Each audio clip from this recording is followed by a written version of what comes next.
nouveau carnet de lecture. Nous sommes lundi 29 janvier et je vous prends en vidéo pour venir vous parler de mes dernières lectures. On est donc reparti pour une semaine et demie, 2 semaines de carnet de lecture et j'ai déjà pas mal de choses à vous dire puisque j'ai entamé une lecture ce week-end, entamée et terminée, donc je vais vous en parler maintenant. Et j'ai également repris un nouveau livre audio. En ce moment, j'ai très envie de lire des romans historiques. Donc, je me suis tout simplement dirigée vers un livre qui traîne dans ma palle depuis longtemps, mais dont j'attendais beaucoup, donc j'étais assez impatiente de le lire. La librairie des rêves ensevelis de Madeleine Martin. C'est un roman publié chez Charleston, mais depuis il est sorti en poche, donc vous pourrez le retrouver. Je ne sais plus chez quel éditeur il est sorti en poche, mais en tout cas vous l'avez dans cette version-là. Moi j'ai la version grand format, il n'est pas très épais, il fait 300 pages. Et ce roman est un roman historique qui se passe pendant la Seconde Guerre mondiale. Dans la librairie des rêves ensevelis, on fait la connaissance de Grace Bennett, qui est une jeune femme originaire de la campagne anglaise. Et suite au décès de sa mère, elle décide de venir s'installer à Londres avec sa meilleure amie, Viv. On est en 1939, Grace et Viv sont accueillis et très généreusement logés par une amie de la mère de Grace qui s'appelle Mrs. je sais plus quoi. Je n'ai plus le nom. Bon bref. J'ai un truc. Bon. Donc elles sont accueillies par cette amie-là. Elles vivent donc avec cette femme et avec son fils, qui a à peu près le même âge que les deux jeunes femmes. Et cette amie, l'amie de sa mère, trouve un travail à Grace dans une librairie un petit peu poussiéreuse, donc elle lui trouve un travail de vendeuse. Donc sur le principe, ça ne fait pas trop rêver Grace parce qu'elle ne lit absolument pas et que franchement, un travail dans une librairie, bah, ça la fait pas trop rêver. Mais bon, elle n'a pas trop le choix, elle va donc travailler avec Monsieur Evans, qui est un libraire un peu grognon, un peu bougon, pas forcément très sympathique de prime abord, et elle va travailler au fur et à mesure avec lui. En parallèle de ce travail dans la librairie, eh bien, on suit le quotidien de Grace dans une ville qui est Londres, qui est bombardée par les Allemands, hein, puisque le roman se débute en 1939, mais vous vous doutez bien que nous allons vivre le quotidien des Londoniens. Et donc on suit un petit peu les alertes, on suit le blackout, on suit les abris anti-bombardement, enfin voilà, on suit vraiment tout le quotidien des Londoniens pendant cette période-là. Qu'est-ce que j'en ai pensé? Eh bien, pour ne rien vous cacher et pour ne pas faire durer le suspense trop longtemps, j'ai été déçue par cette lecture, j'en attendais beaucoup, donc c'est peut-être pour ça. Il y a des points positifs, mais il y a aussi quelques petites choses qui m'ont un peu chagrinée, donc on n'est pas sur le coup de cœur que j'attendais. Donc, parmi les points positifs de ce roman, il y a les jolies références que l'autrice fait par rapport à la littérature. Donc on a plein de références littéraires, vous allez avoir des références par exemple au conte de Monte Cristo. Alors ça m'a fait rire parce que mon conjoint est en ce moment en train de lire le conte de Monte Cristo, donc ça m'a vraiment donné envie de tout lâcher pour me mettre à lire ce chef-d'œuvre de la littérature française. Mais bon, ce sera pour plus tard. Donc du coup on parle du conte de Monte Cristo, on parle des romans classiques anglais, par exemple Jane Austen, on parle également de Middlemarch, de George Eliot, de ce genre de classiques. Et du coup ça donne un petit côté un peu sympathique, on nous parle de plein d'histoires et Grace elle se retrouve embarquée dans ce monde littéraire et elle va finir par aimer les livres, elle va finir par aimer la lecture. Et c'est vraiment une jolie histoire qu'on nous raconte parce qu'on part vraiment d'un personnage qui n'aime pas lire, qui déteste ça et qui va qui va développer une passion pour la lecture. Donc ça c'est joliment mis en œuvre, joliment expliqué et ça c'est un beau point que j'ai trouvé dans ce roman. Autre point positif de ce roman, c'est le côté historique qui est extrêmement bien dépeint par l'autrice. Moi je connais bien sûr l'histoire de la Seconde Guerre mondiale, mais c'est vrai que je n'avais jamais lu de livre vraiment sur le blackout en Angleterre et sur toute cette période de bombardement. Et je trouve en tout cas que c'est très bien relaté, très bien mis en évidence, parce qu'on ressent la terreur que les Londoniens ressentent à chaque alerte à la bombe, à chaque sirène, voilà, on ressent tout ça, on vit les incendies, on vit la frayeur qu'ils peuvent avoir, l'angoisse qu'ils peuvent avoir quand ils sortent de plusieurs heures cachés sous terre dans une station de métro, à se demander si leur maison est toujours debout ou pas. Donc il y a plein de choses comme ça que moi en tout cas je n'avais jamais lu de cette manière-là, et je trouve que c'est original et bien mis en œuvre. On voit aussi toute la partie ticket de rationnement, les problématiques d'accès à la nourriture pendant la guerre, ce genre de choses. Et c'est vrai que le côté historique est bien dépeint, et pour moi c'est un des points forts de ce roman. À côté de ça, il y a quelques petits points qui m'ont dérangée, et c'est pour ça que je suis un peu mitigée sur cette lecture. Le premier point qui m'a un petit peu laissé sur ma faim, c'est l'histoire que je trouve assez creuse.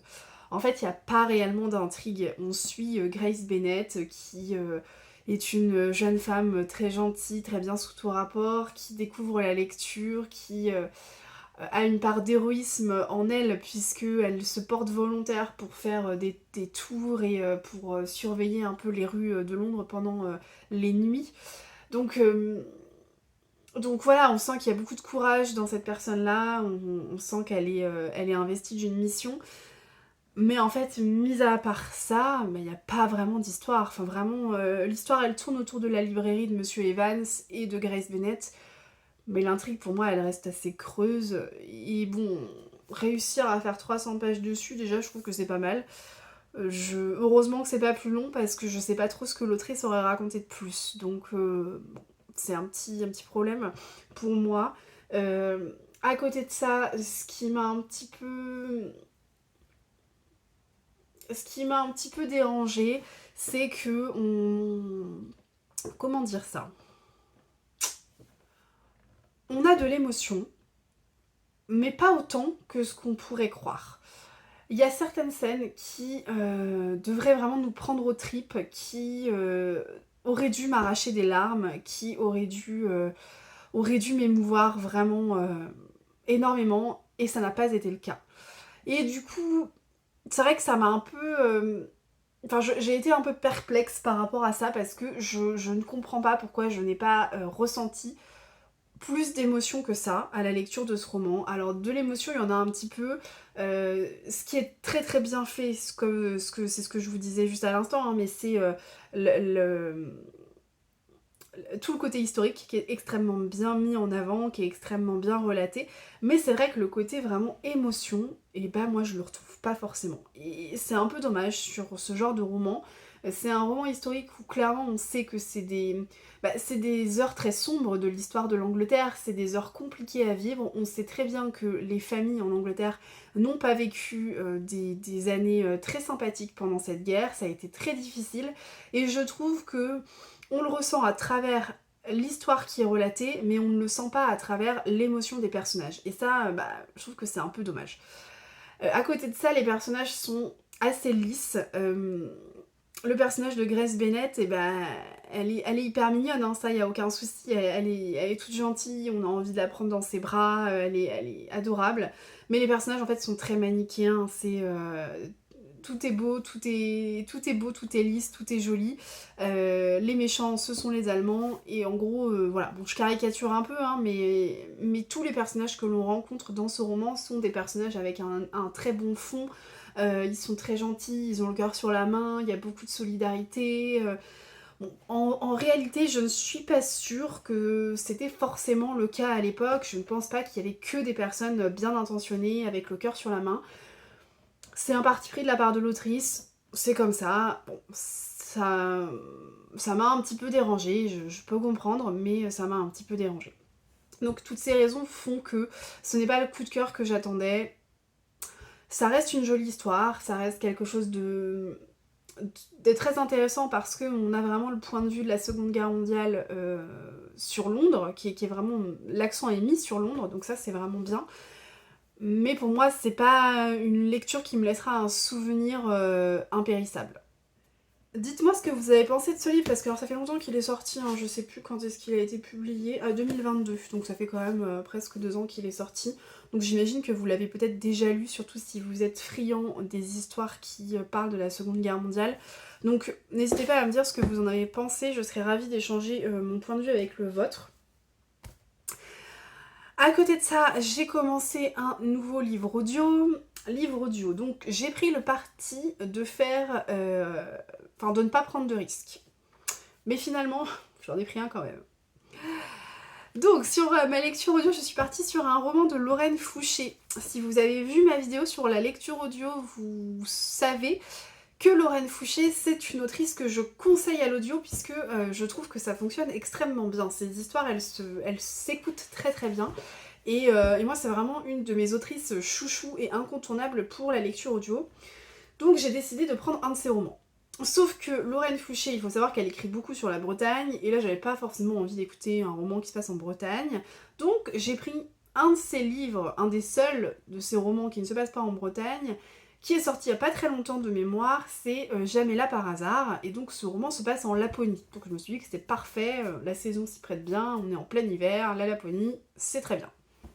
C'est un roman très court puisque je l'écoute en 1.25 sur Audible et il fait 4 heures d'écoute lorsque l'on met le livre en 1.25. Donc 4 heures c'est quand même pas très long, je me suis dit bon bah c'est parfait, ça va me faire probablement une petite semaine et puis ce sera bon, il sera terminé. Bon finalement non, je le traîne un petit peu plus que prévu parce que je ne suis pas très friande de l'histoire. J'ai du mal à m'attacher à l'histoire, j'ai du mal à rentrer dans l'histoire. Et du coup, je traîne un peu le roman. C'est vraiment dommage parce que c'est la première fois que ça me fait ça avec un roman de Lorraine Fouché. Bon, on va voir ce que ça va donner sur la suite parce que je vais le finir, je veux le terminer. Mais c'est vrai que pour le moment, c'est pas un carton plein, loin de là.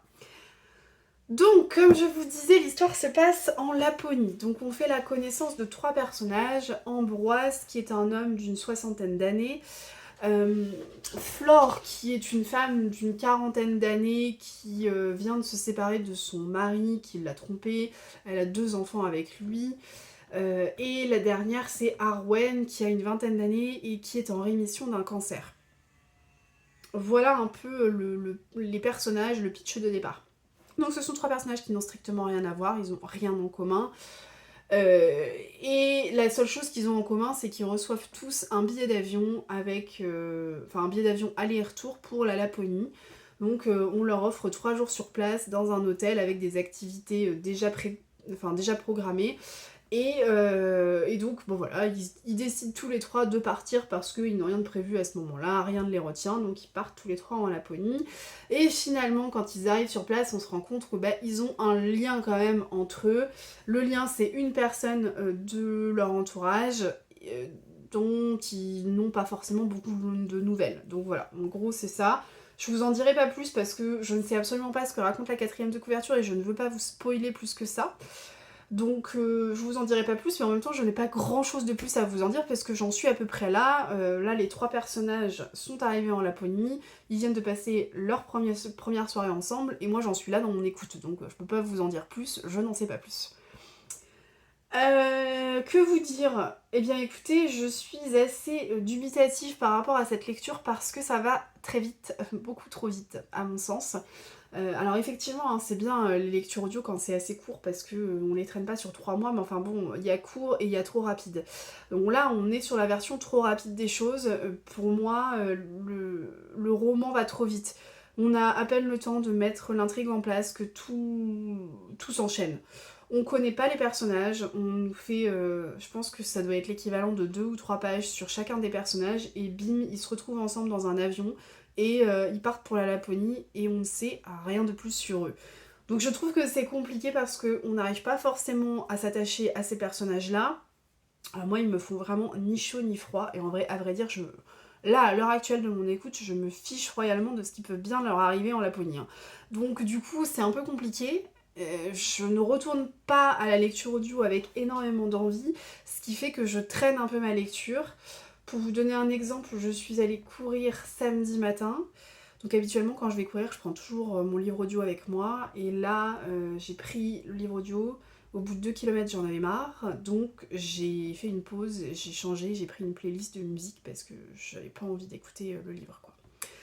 Donc je trouve ça un peu dommage parce que je me dis, bah, c'est bête quoi. Enfin, habituellement, Lorraine Fouché, ça passe très très bien. Et ses intrigues sont toujours très intéressantes. Il y a beaucoup de secrets de famille, beaucoup d'histoires. Enfin, c'est souvent des histoires de famille avec beaucoup de secrets. Et là, bah, je sais pas trop ce qui va se passer, mais en fait, elle nous donne pas trop envie d'en savoir plus. Donc, bon, voilà. Enfin, bref, je vous dis ça, mais je vais finir le livre, je vais bien voir ce qui se passe après. Si vous avez déjà écouté ce livre audio, si vous l'avez déjà lu, dites-moi si ça vaut le coup que je m'accroche pas, hein, tant qu'à faire. et puis bah, je vous en reparle très vite.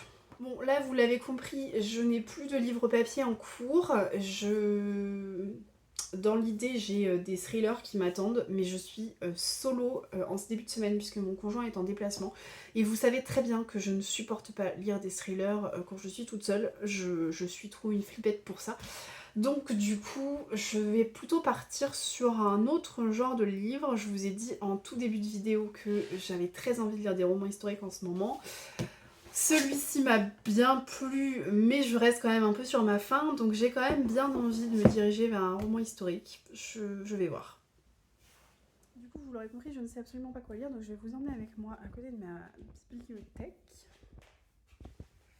qui est juste là. Ah, elle est là. Et on va regarder ensemble. Donc, j'ai très envie d'un roman historique, mais pas quelque chose de très long pour que ça me fasse jusqu'au 1er février en gros. J'aimerais bien que ça rentre sur mon bilan de janvier. Donc j'ai La Belle de Jérusalem, mais il est un peu trop gros pour le coup. J'ai celui-là que j'ai très envie de lire. Le réseau Jane de Heather Marshall, mais il est quand même assez conséquent. Ouais, 450 pages, on est sur un beau bébé.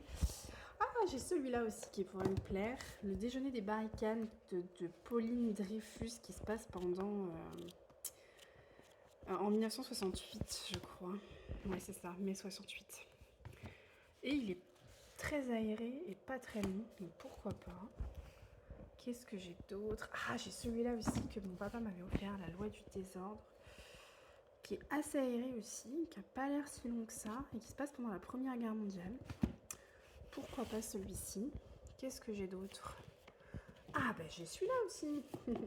J'en ai pas mal hein, de l'historique là. From Jackie with Love, chez Charleston. Donc on est sur une biographie, je sais pas si... Ouais, mémoire fictive, donc biographie romancée. De Jackie Kennedy. Est-ce qu'on est sur 300 pages? Je pense que ça peut se lire assez rapidement quand même. À voir. Qu'est-ce que j'ai d'autre? Ah oui, j'en ai quelques-uns là. Bah, j'ai celui-ci il me tente beaucoup, j'ai très très envie de le lire. Un air d'éternité de Clarisse Sabar, mais je pensais qu'il était beaucoup plus court. On est quand même sur un roman qui fait presque 500 pages. Donc bon, je ne sais pas trop. J'ai celui-là qui me tente bien, L'étoile de la liberté de Oriane Lapouge, aussi édité chez Charleston. À voir, il est un peu plus court celui-là. Donc pourquoi pas. En historique, je vais avoir Le Laurence Perrin aussi, Après l'océan, qui se passe sur le Titanic. C'est chez Kalman Levy. Bah, on est sur 400 pages, on est quand même sur du gros pavé là. Je vais peut-être plutôt lire Le déjeuner des barricades. Hein. Du coup, j'en ai pas mal, mais en fait, j'ai beaucoup de romans historiques, mais ça reste de l'historique qui est quand même bien conséquent. Ah, j'ai Le Grand Cœur aussi de Jean-Christophe Ruffin que j'avais bien envie de lire. Bon, pour le coup, là, ça n'a rien à voir, ça se passe pendant la guerre de 100 ans. Mais il est mastoc. Voilà, j'ai Eugénia aussi de Lionel Duroy que je veux lire depuis longtemps. Qui se passe dans les années 30, mais c'est pareil, il fait 500 pages, donc j'ai pas envie de me lancer dans un pavé là. Trouvons un petit livre.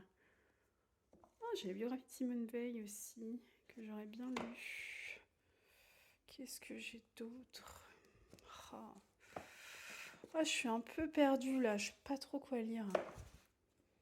Ah, sinon je suis en train de penser à ça, j'ai celui-ci qui peut être pas mal. Romy et les Lumières de Paris, c'est la biographie romancée de Romy Schneider, je crois. Oh, celui-là, il peut être bien, mais c'est pareil, en fait, il est gros, je suis en train de me dire, 400 pages, bah oui.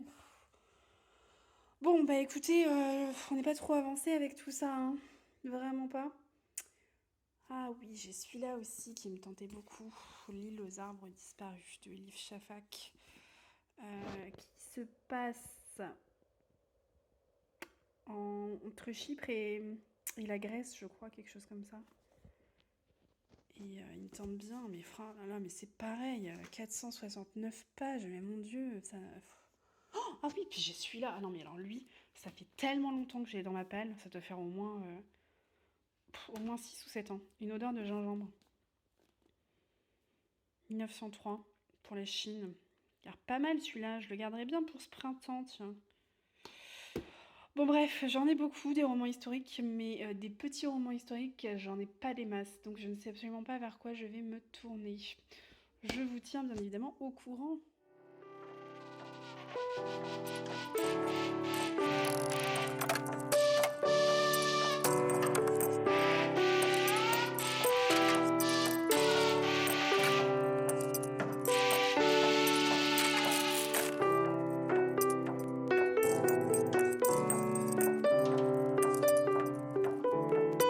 Hello, on se retrouve, on est samedi, début d'après-midi.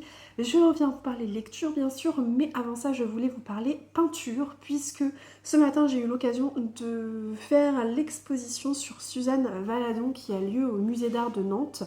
Et je voulais vous en parler puisque l'expo se termine très bientôt, je crois que c'est les derniers jours, donc si vous avez envie de la faire, c'est le moment ou jamais.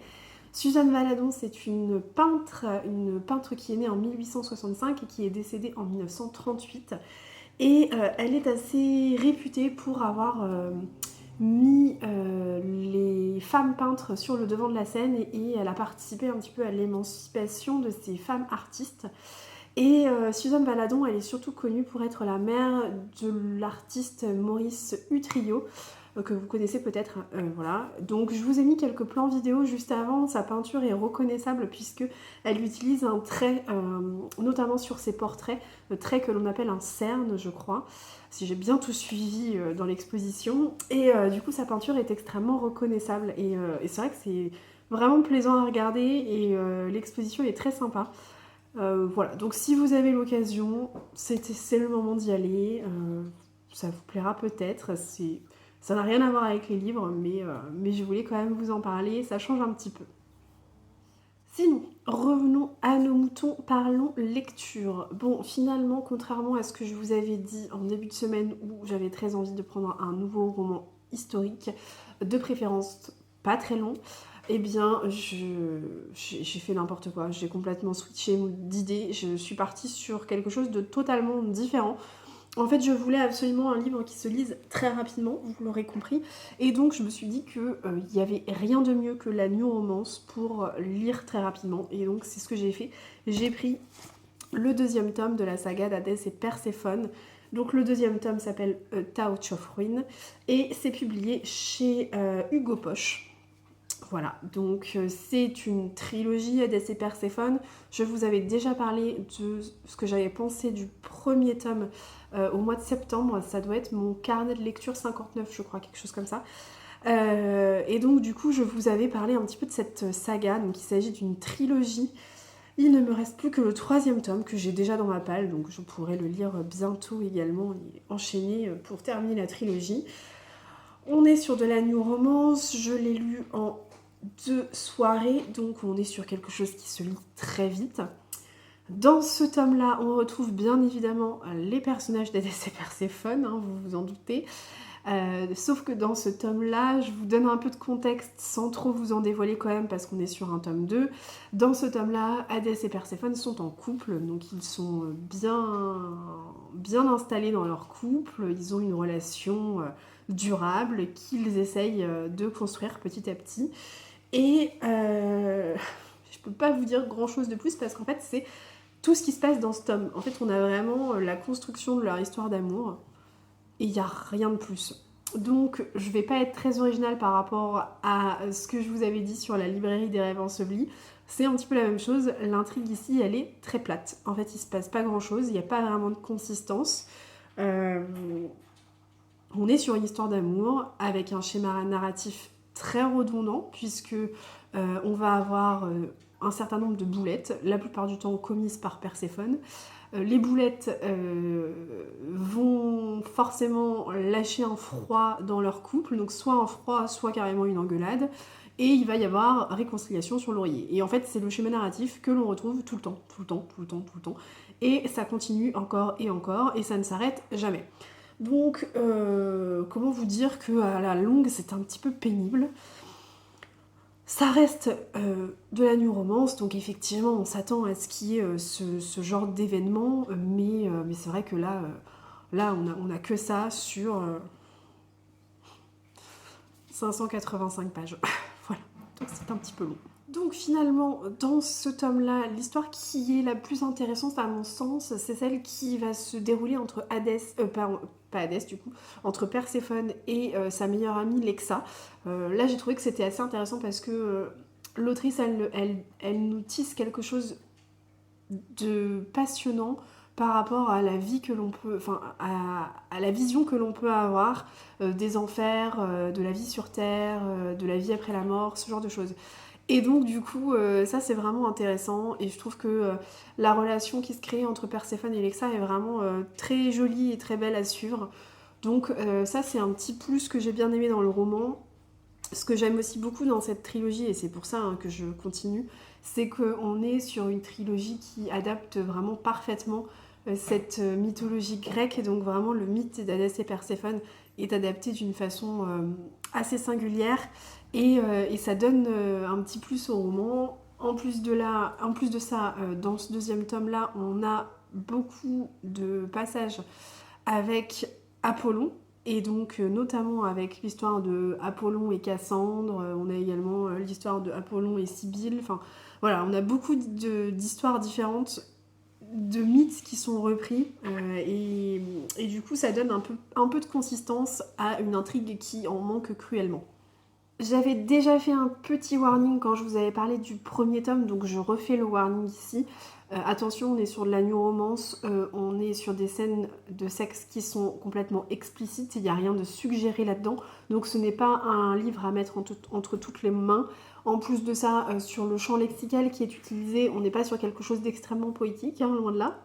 Donc voilà, assurez-vous de ne pas offrir ce livre-là à votre nièce de 14 ans, ce ne serait pas un cadeau idéal, croyez-moi.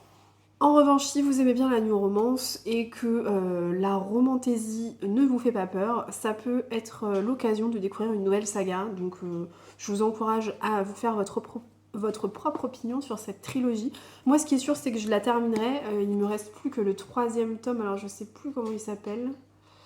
Mais il me reste plus que le troisième tome à lire, et si j'ai bien compris, l'accent va être mis sur la relation entre Perséphone et sa mère Déméter. Et j'ai vraiment hâte de voir comment l'autrice va adapter l'histoire de ces deux femmes, et comment elle va s'emparer de la mythologie par rapport à ça. Donc on verra, mais c'est bien prévu pour moi de lire le tome 3. Côté livre audio, je suis en train de terminer Jamais là par hasard. Il me reste à peu près un quart d'heure d'écoute. Et donc je termine, hein, je termine, je suis vraiment sur la fin. Comme je vous l'avais dit, je me suis accrochée pour le terminer, donc c'est chose faite, ou presque. Je suis plutôt satisfaite d'avoir tenu bon et d'avoir continué mon écoute audio, parce que alors, on n'est pas sur un coup de cœur, c'est pas une lecture qui va me laisser un souvenir impérissable. C'est, à mon sens, loin d'être le meilleur de Lorraine Fouché, mais finalement, j'ai trouvé que ça se laissait quand même écouter. Voilà. Je l'ai écouté en grande partie ce matin, et j'ai trouvé que voilà, malgré ce que j'avais pu vous dire en début de vidéo, il y avait quand même quelques personnages qui étaient assez attachants, notamment Arwen, que j'ai trouvé plutôt touchante. Bon, après, je trouve quand même que globalement, l'histoire, elle n'est pas très crédible. Je pense que ce serait vraiment très difficile d'appliquer vraiment ce qui se passe dans ce roman à la vraie vie. Hein. Donc bon, vous allez me dire, oui, bon, on est sur un roman, c'est pas forcément toujours très crédible, oui c'est vrai. Mais bon, c'est pas... Ouais, ça m'a un peu dérangé, on n'est pas sur une histoire très crédible, on est sur quelque chose qui quand même est très rapide. Je vous avais dit hein, que ça me dérangeait cette histoire de rythme. On est sur un rythme beaucoup trop rapide, beaucoup trop cadencé. Et je trouve que c'est quelque chose qu'on retrouve beaucoup tout au long du roman. Les passages s'enchaînent et on a à peine le temps de comprendre les choses que bim, on passe à autre chose. Et bon, du coup... Ouais, du coup, c'est vraiment pas une lecture qui me laissera un souvenir impérissable. Si je dois vous conseiller des romans de Lorraine Fouché, moi je vous conseille vraiment, vraiment À l'adresse du bonheur et Face à la mer immense, qui sont des romans que j'avais beaucoup aimés et qui, à mon sens, reflètent beaucoup plus le style et l'univers de l'autrice que celui-ci. Voilà. J'ai repris un livre papier, je n'ai pas repris de roman historique, vous allez vous dire ok non mais elle nous casse les pieds en début de vidéo avec ses romans historiques et finalement elle ne va pas en lire un seul. Eh bien oui c'est ça, je suis désolée, je ne suis pas sûre qu'il y aura un autre roman historique dans ce carnet de lecture. Je suis partie sur un thriller, mon conjoint étant revenu de déplacement, je me suis dit que je ne pouvais plus me cacher derrière cette excuse-là. Il fallait quand même que je lise un bon thriller. Et donc je suis partie sur Avalanche Hotel de Nico Takian, puisque j'avais décidé de le lire cet hiver. L'histoire s'y prête très bien, puisque toute l'histoire se passe dans les Alpes suisses, je crois. Et du coup bah, ça se passe très bien. Puis bon, Avalanche Hotel, ne serait-ce que le nom, c'est quand même plutôt hivernal comme lecture. Je n'avais encore jamais lu Nico Takian, mais j'avais Avalanche Hotel dans ma bibliothèque et j'ai également son dernier qui est sorti l'année dernière, qui est La Lisière de mémoire. Ah, voilà, génial. Vous êtes content. Et donc j'ai acheté ces deux romans au printemps du livre de Montaigu l'année dernière, donc je voulais absolument les lire cette année. Donc Avalanche Hotel, ce sera désormais chose faite. Je ne vous en reparle pas plus en détail parce que pour l'instant j'en suis à peu près à la moitié. J'attends de rentrer un peu plus dans l'histoire pour vous en dévoiler un petit peu plus sur l'intrigue. Je vais également reprendre un nouveau livre audio, mais je vous avoue que je ne sais pas trop quoi encore. Je vais voir. Je vais voir. Vous le saurez sûrement très très vite. Bon, j'ai vraiment un chat qui est très collant en ce moment, qui est très peu de colle. Elle veut plein de câlins. Je sais pas pourquoi. Un mimi. Un mimi. De mon côté, écoutez, c'est tout ce que j'avais à vous dire pour aujourd'hui, donc je vais vous laisser là, et puis je vous reprends un petit peu plus tard, probablement début de semaine prochaine, et voilà.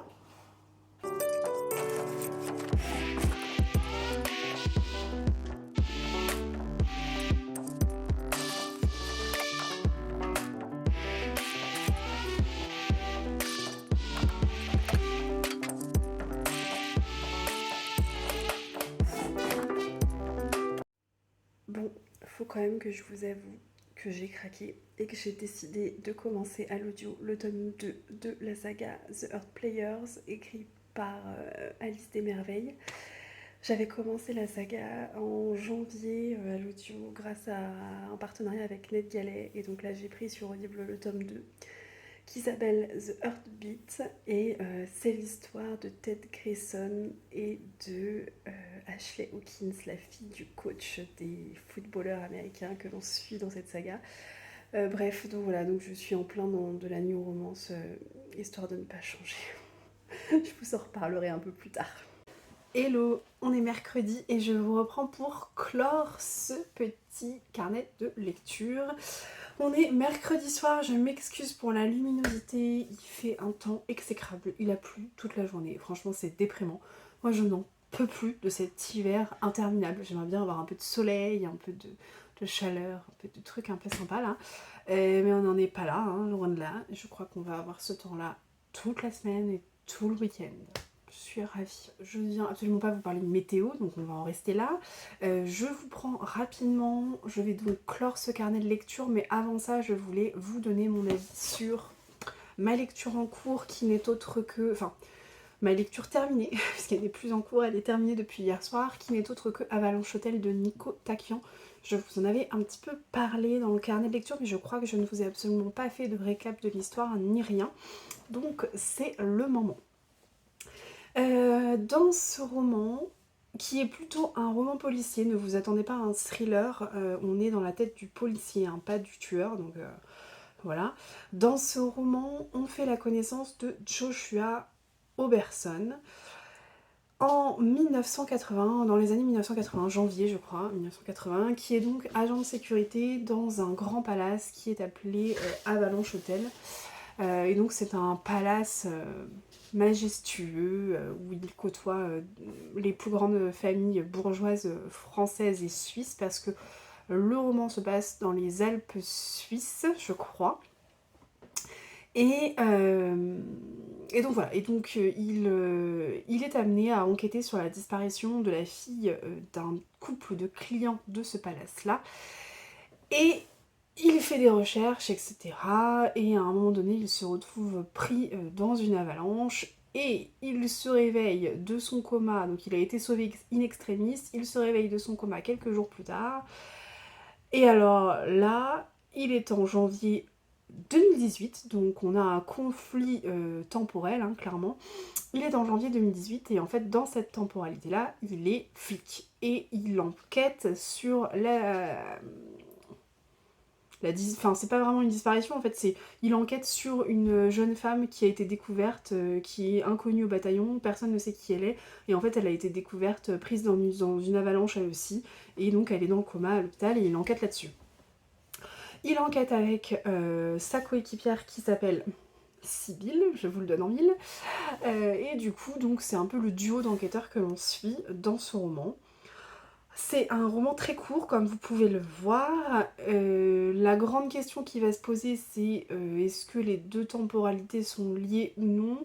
Est-ce que Joshua a rêvé ou pas? Voilà, en gros, c'est tout ça qui se pose dans ce roman comme question. Je suis désolée, c'est peut-être pas très très clair mon histoire. En fait, je viens vous en parler, je l'ai fini hier soir et je n'ai absolument pas eu le temps de faire une chronique vraiment détaillée, vraiment écrite et organisée. Donc du coup, je suis désolée si ça paraît un petit peu fouillis ce que je vous raconte. Donc voilà un peu le pitch de départ. Que vous dire sur ce que j'en ai pensé? Eh bien écoutez, je suis un petit peu mi-figue mi-raisin sur cette lecture. J'ai apprécié, il y a des éléments que j'ai appréciés, il y a d'autres éléments que j'ai moins appréciés. Ce que j'ai apprécié, c'est l'ambiance, parce qu'on est sur une ambiance très hivernale, c'est pour ça que je suis d'ailleurs contente de l'avoir lu à cette période-là. On est sur une plume assez descriptive.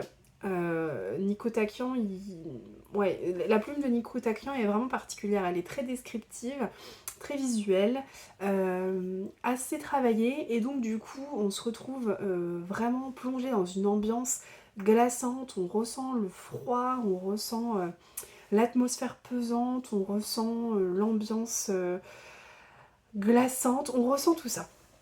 Donc vraiment pour moi l'ambiance c'est le gros point positif du roman. Après, en toute honnêteté, l'intrigue ne m'a pas transcendée. J'ai trouvé que c'était un peu lent parfois à se mettre en place. Il y a beaucoup de descriptions, donc parfois c'est un peu long, un peu lourd et parfois très peu digeste finalement. L'intrigue, elle démarre assez lentement, on a du mal à comprendre les tenants et les aboutissants, on a du mal à faire les liens. Et du coup, j'ai trouvé que ça traînait un peu en longueur et on avait quelques petits problèmes de rythme parfois. Le dénouement est assez inattendu. Moi, je ne l'avais pas vu venir. Alors, j'ai lu quelques avis sur ce roman-là. J'ai cru comprendre que plusieurs avaient trouvé la fin très rapidement. Moi, je ne l'ai pas trouvé, mais encore une fois, je ne suis pas très douée, hein. Je n'aurais pas fait une très très bonne enquêtrice, vraiment. Donc, je n'ai pas été... Enfin, j'ai été vraiment surprise par le dénouement. Tout ça pour vous dire que voilà, ça a été un dénouement assez surprenant pour moi. Le dénouement, je l'ai trouvé assez original, plutôt bien fait, plutôt bien tourné. Mais c'est vrai que ça ne vient pas enlever ce problème de rythme que j'ai eu tout au long de ma lecture. Franchement, c'est un roman qui fait 280 pages, donc c'est assez rapide à lire, on va pas se le cacher. Mais finalement, 280 pages que j'ai lues en 3-4 jours, alors que je suis en capacité de lire des briques de 600 pages en 2 jours. Donc voilà, c'est pour vous expliquer que ce problème de rythme m'a quand même freiné dans ma lecture. Les personnages sont intéressants, bon, ils sont pas non plus passionnants, j'ai pas été captivée par Joshua, j'ai pas non plus été captivée par sa coéquipière Sibylle. Donc bon, voilà, je sais pas, ça reste une bonne lecture, je suis contente d'avoir découvert la plume de Nico Takian parce que ça faisait longtemps que je voulais la découvrir. Mais honnêtement, je ne pense pas que ce sera une lecture qui me laissera un souvenir pendant des années et des années. Je suis désolée parce que dans ce carnet de lecture, malheureusement, je n'ai pas eu d'excellentes lectures à vous présenter, sans même parler de coup de cœur. Bon, les lectures que j'ai pu faire récemment sont des lectures qui m'ont laissé un peu de marbre, malheureusement. Donc c'est vrai que ça ne peut pas être, encore une fois, hein, on ne peut pas être gagnant à tous les coups, je le dis souvent, parfois, il y a des lectures avec lesquelles ça le fait un peu moins que d'autres, c'est tout. Toutes les lectures que je vous ai présentées sur ces 2 dernières semaines restent des lectures qui sont intéressantes, mais encore une fois, ce ne sont pas des lectures qui vont me laisser une trace indélébile dans ma vie de lectrice. Voilà. N'hésitez pas malgré tout à me donner vos avis en commentaire sur ces livres-là si vous les avez lus. Je serais très très curieuse de discuter avec vous sur toutes ces lectures. Je ne vous parle pas de ma lecture audio en cours, je vous fais un petit teasing pour le prochain carnet de lecture, mais en toute honnêteté, on part sur une très très très très bonne lecture. La lecture audio que j'ai là, on est sur une petite pépite, je pense, donc restez connectés pour le prochain carnet de lecture. Et sinon, que vous dire de plus, pas grand chose d'autre. J'ai lancé un petit sondage sur YouTube et sur Instagram pour que vous puissiez choisir ma prochaine lecture parce que j'hésitais sur les romans historiques parce que je vais enfin lire un roman historique. Et vous avez sélectionné L'Étoile de la Liberté de Oriane Lapouge, donc que je vais lire en partenariat, que je vais lire en lecture commune pardon, avec Stéphanie, donc voilà, je commence normalement ce soir, donc c'est pareil, ce sera pour le prochain carnet de lecture. En attendant, je vous remercie si vous avez regardé cette vidéo jusqu'ici. Je vous remercie si vous l'avez appréciée, que vous l'avez liké et que vous l'avez partagé. Et je vous dis à la semaine prochaine pour un nouveau carnet de lecture. Allez, ciao!